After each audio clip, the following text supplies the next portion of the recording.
Okay, so you should have been through the first three videos and making your way pretty well through Excel. You've learned a lot of the key skills. You got introduced to graphs in the last video. And what I want to do now is try to head off some problems with you to show you the difference between a line graph and an XY graph. I find that very often students get them confused and the results are disastrous. So first I'm going to show you the XY graph and the power, the difference between the two. Then I'm going to show you the use for a line graph and how powerful it is for doing different things. So I want you to look at these two graphs and which is a line graph and which is an XY scatter. And two things I want to bring out is what's the difference and why do we care? And as it turns out, we care a lot as engineers. So when you look at these two graphs, they look exactly the same.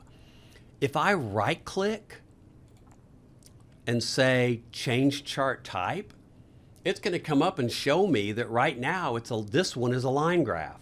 I could change it to all these other types. I don't want to do anything right now.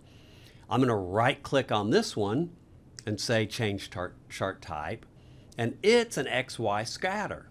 Okay, so this is a line. This is a scatter. Why do we care? That's what I want to show you. So let me show you creating these. If I was going to create the XY, we've already done it. I just highlight these points. And let me show you what I'm plotting just so you know. I've got y equals 1.245 x to the 2.049. I just made up an equation. There's my x, and I made up x's. And now this y is just that. So notice it's 1.2.5 times x to that. So I'm going to highlight that.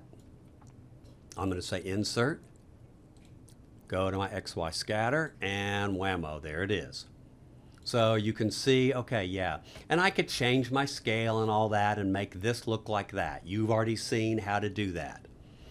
Now I want to do the same thing with a line graph. So I'm going to highlight these, and I'm going to say insert, and I'm going to come up here to line, and you got to read because you pick that, and I want to wait till it comes up, and it says, oh, that's a stacked line. That means it adds things together. No, I just want a plain old line. Let me see, what is that with markers? Line with markers, that's what I want. And as soon as you see that, you ought to think, okay, that's really weird. Something's off. Whenever you want to see what's going on with your graph, right-click, select data, and right away I see it plotted two series. So I'm going to come right in here and I'm going to say, okay, edit. And the first thing I notice is, wait a minute, there's no spot for an X and Y. There's just a name and values. You see, that's the thing. The first thing with a line graph is there is no X and Y. There's just the thing you're plotting. So if I was going to do a line graph, I would just highlight these and I would say insert, my line graph, and I'd go like that. Now, I could format this where it's going on the same scale and all that kind of stuff. Now, but one thing that's weird is notice this is just going 1, 2, 3, 4, 5, whereas the one I have over here is going like that. Here's why. Again, right click on it, select data. With a line graph, remember we looked and there is no X here. What the line graph plots on the x-axis, it gets from right here. So if you edit that, you can tell it what to put on the x-axis. So if I collect this right here, look what I did over here. I put 0, 5. I'm going to highlight that and say, look, put that on my x-axis for me. And now I'm going to say, okay, okay. Lo and behold, look at that, 0, 5. So with a line graph, the x-axis doesn't mean anything. And you're going to see what that means more in just a second. But I could come right here and I could say Billy, and it's going to type that. So whatever you want to be on your x-axis, you just put in a cell, you come in here, select data, you tell it what range has the cells that's going to go on your x-axis, and that's what it plots on your x-axis for a line graph. Okay? Line graph, scatter, you can format a line graph to look exactly the same. They don't look at all different. So let's move on. So here's the line graph, here's the XY scatter. I said create these, you don't need to do that. If you want to do it for practice, just to see if you can get yours to look like mine, that's great, you don't have to. Now, here's what I want to show you. Here's the line graph, here's the XY scatter. Look, all my points are even, 1, 3, 5, 7, 9, 11, 13. Down here they're not. 1, 2, 5, 9, 10, 11. Look at the shape of my graph now. It is not the shape of this equation right here at all. And notice I go from 1 to 2. That's that much on the x-axis.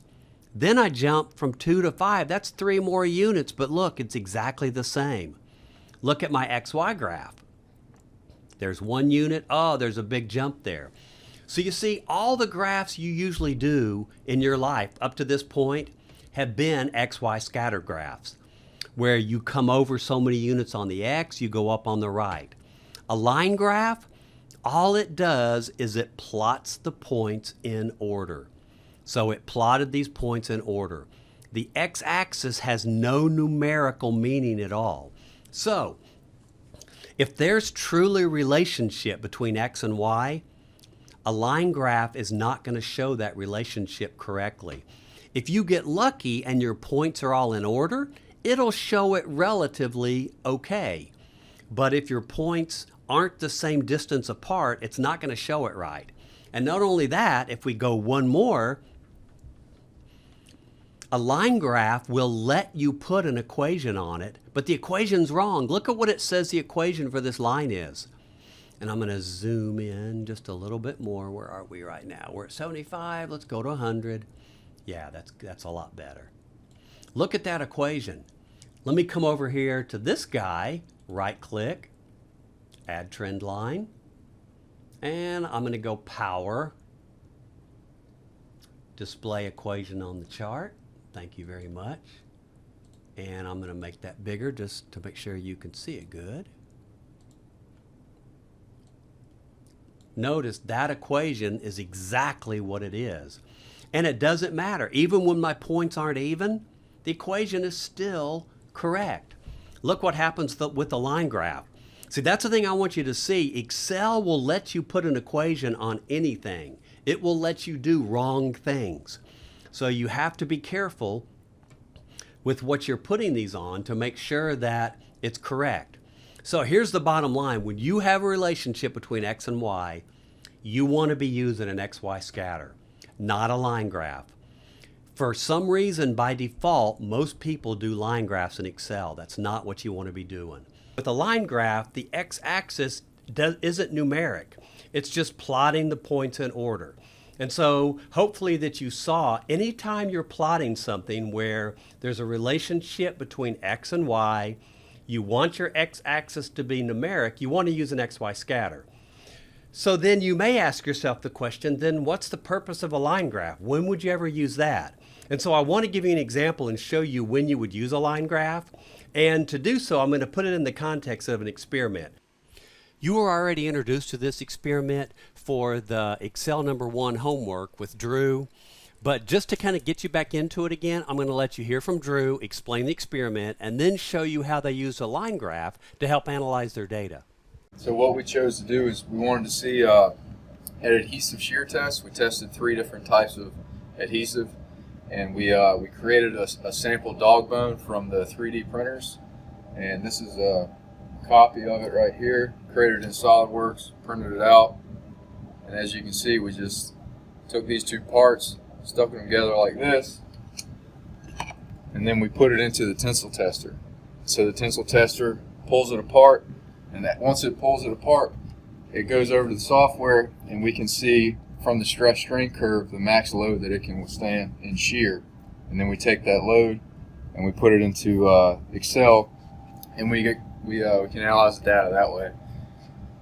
So we had Two different cases mainly. We had a case where the adhesive broke, which is exactly what we wanted it to do. It broke from the test part. And so from that we can actually test the adhesive strength. And then we had another case where the adhesive was so strong that it actually broke the part. And so you can see here where the plastic peeled right off of the part, and then some of the adhesive stuck to it as well. This is another good example of that, where the plastic just peeled right off. So that's the top layer of the plastic from the 3D printer. And so that's a failed part. So this is the spreadsheet where they put their data. They had 3 different kinds of glue that they were using, and for each glue they tested 3 parts. So you can see there's glue type VC. They tested 1, 2, 3 parts. And the order that they ran the parts was random. So you see there's GG, I know that's Gorilla Glue. There's 1, 2, 3, and then 1, 2, 3. So that's the order that they ran the parts. And here's the shear load, what it actually, how the max load that part was able to see. And this is which specimen number it was. So what we really want to know is what was the impact of the different kinds of glue.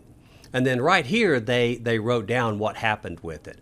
So over here, I came and I wrote down what failed. Was it the part or was it the glue? And so you can see whether it was delaminated or where the glue broke. And so now what we can do is we can make a line graph out of this. So I'm going to come right here and I'm going to highlight all those and I'm going to say insert. And now I want a line graph. And I want one with dots on it and go right there. Okay? So there's our line graph right there. And you're saying, okay, not very interesting.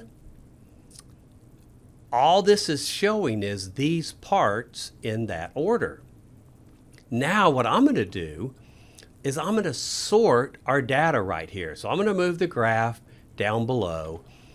And in fact, I'm going to get rid of this right here. I wouldn't have put that in the spreadsheet for this particular part. And so what I'm going to do now is I'm going to sort our data.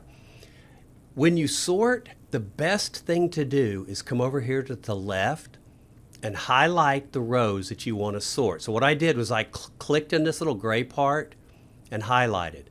That highlights the entire row. Because if you're not careful, if you have formulas out here that you can't see that are referencing back, and you sort this, it won't sort those, and your spreadsheet will get out of whack. So that's why I just like to highlight all the entire row so I'm sure. And I'm going to come up here and I'm going to say data, sort. And if I had highlighted this top, I could have said my data has headers. I didn't. And so I want to sort by the kind of glue. So I'm going to say, okay, that's column C. Then I'm going to add a level. Then I want to sort by what order I ran it in. So that's column B. And now I say, okay. Now my graph is looking a little bit more interesting because look at what I have. Those first 3 points, that's glue 1. The next 3 are the next glue. The next 3 are the next glue. Now, something else that I can do with it, remember, right-click, select data. Over here, for a line graph, lets me say what to put on the x-axis. That's where I'm going to pull those guys right there. Say OK. So now that lets me see what failed, the glue or the part. And then the last thing I'm going to do, the thing that's kind of nice about a line graph, if I come over here and insert a line, it puts a break in my graph. Insert another line. So now I'm going to come up and look at it. And so look what I have. Here's the first glue, here's the second glue, here's the third glue.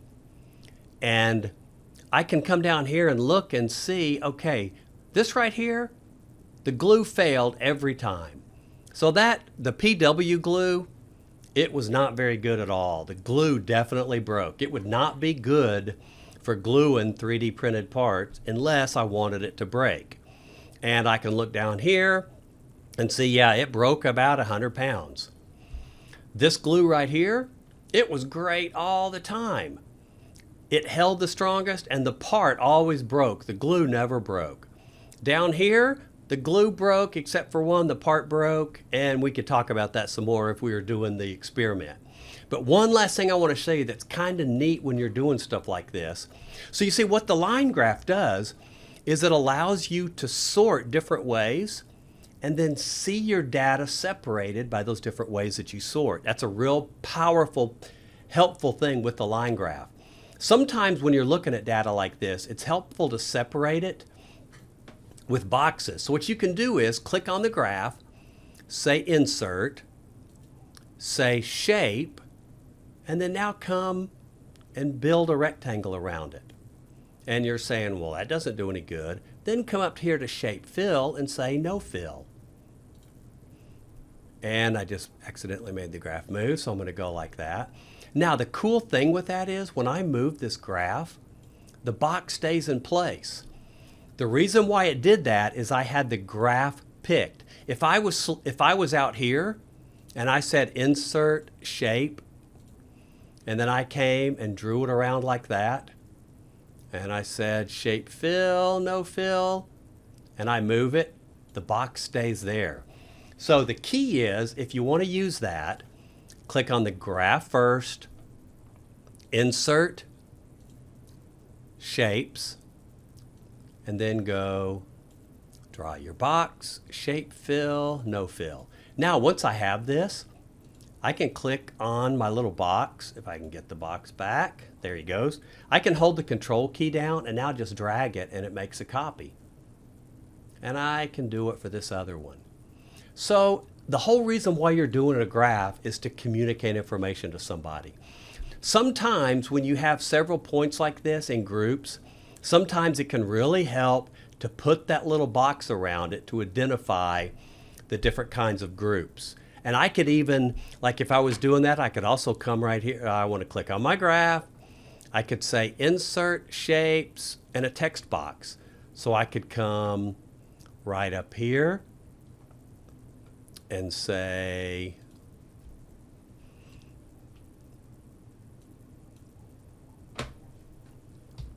type my words like Gorilla Glue. And I don't need it to be that big, so I could bring it down like that. And so now I got a nice label right there. And then I could hold the Control key down, hold the Control key down, and I could label this one. And all of that, when I move this around, stays with my graphs. Now you can do all that on an XY graph too. You can insert shapes and words and all that stuff. But with a line graph, the thing I want to show you is one way you use it is by sorting your data different ways, and then the line graph shows you your data in those groups. So that ability to sort and then to visually see groups of data is the power of line graphs. It makes data come alive. When you look at this table, it's hard to see exactly what's going on. When you look at the graph when it was just in run order, it's kind of nothing. But by sorting it properly and rearranging things a little, all of a sudden, it's very, very easy to see what your data is telling you and what it's telling you about the glue. And many times your ability to make the data come alive like that and understand what it's telling you about the underlying principles, like what it's saying about the glue, is essential to you being able to solve a problem as an engineer. Also, the ability to graphically represent it is sometimes essential to be able to communicate that to other people, to let them know what's going on, to get the action you need from them. So your ability to work with graphs and do these kinds of things, you're going to find is very, very important to your ability to do your job well as an engineer. Okay, so we're at the end of this series on Excel, and you should have everything you need now to really begin to use an Excel to solve problems. You've been through the basics. You know how to do engineering calculations and types of things with Excel. You've been introduced to graphs. So now I encourage you to start practicing. When the situation arises, Use Excel to work on your homework problems, to do analysis, to do graphs for your lab reports. The way to learn is to practice, and you've just been introduced. There's so much more that it can do. Remember to insert functions and to go and to look at all the different kinds of functions that are available to you and what you can do. If you have something you want to do, go and look and see if there's a function that allows you to be able to do that. You started, but now you've got to practice and let those skills grow. It's one of the tools in your tool belt to solve problems, and so the better you develop that and are able to use it, then the more things that you can do with it. So I want to say thank you. I appreciate you taking the time to listen to me, to use these tutorials and to go through, and really wish you luck as you're developing as an engineer.